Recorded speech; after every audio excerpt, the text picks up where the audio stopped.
Regarde, papa. Elle est complètement abandonnée. Tu es sûr que tu peux rester ici? Oui. Va me l'ouvrir. C'est ma maison ici.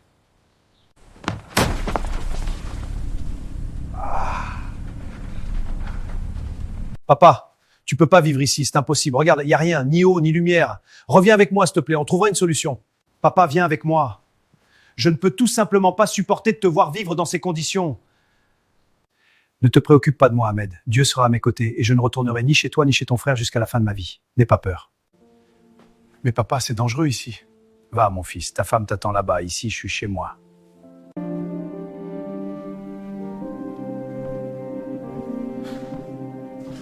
Le cœur lourd, les larmes inondant ses yeux, Ahmed s'éloigna de son père, laissant une part de son âme derrière lui.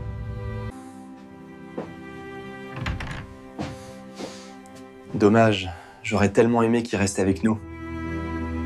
Il n'a pas choisi Adil. Il est retourné là où son âme trouve refuge. La maison de ses ancêtres. Adil, il faut qu'on parle. Maman, dis-moi ce qui se passe. Maman? Marwa, regarde-moi. Papa ne peut pas parler. Maman est comme une statue. Je sais que tu sais tout. Dis-moi ce qui se passe. Pourquoi grand-père est parti? C'est l'oncle Adil. Il a tout fait basculer.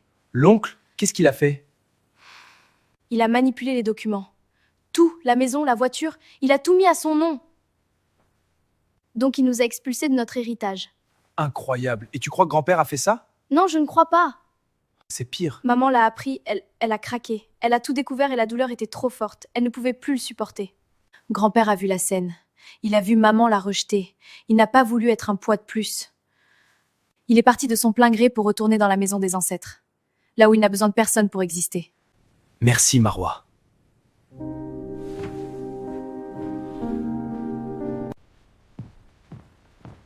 Donne-moi l'adresse, tout de suite. Adil, s'il te plaît, dis-lui que je le regrette. Demande-lui s'il peut revenir avec toi. Il n'est pas question qu'il remette les pieds ici. Tais-toi! Il est rejeté comme un vagabond. Il est seul dans cette maison en ruine, privé de tout. Et tout ce que tu trouves à dire, c'est de l'interdire? Vous ne méritez même pas de savoir s'il est vivant.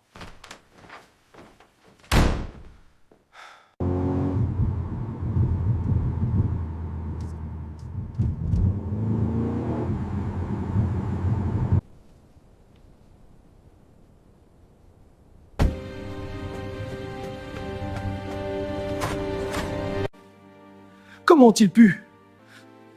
Moi, je suis un fardeau pour personne ici. Dieu m'appellera bientôt auprès de ma femme. J'ai rien signé, Adil. Il a tout falsifié.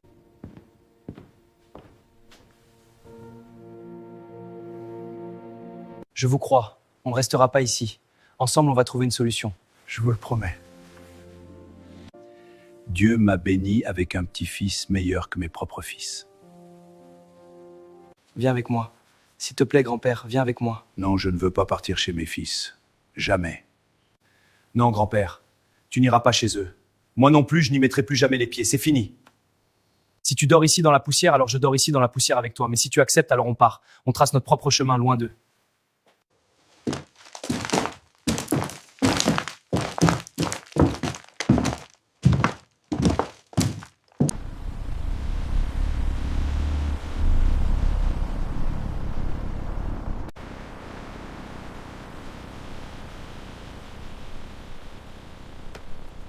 Bonjour, bienvenue à l'hôtel.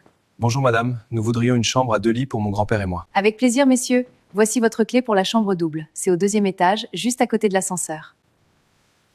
C'est vraiment bien ici, Adil. Regarde comme c'est propre. C'est presque trop pour moi.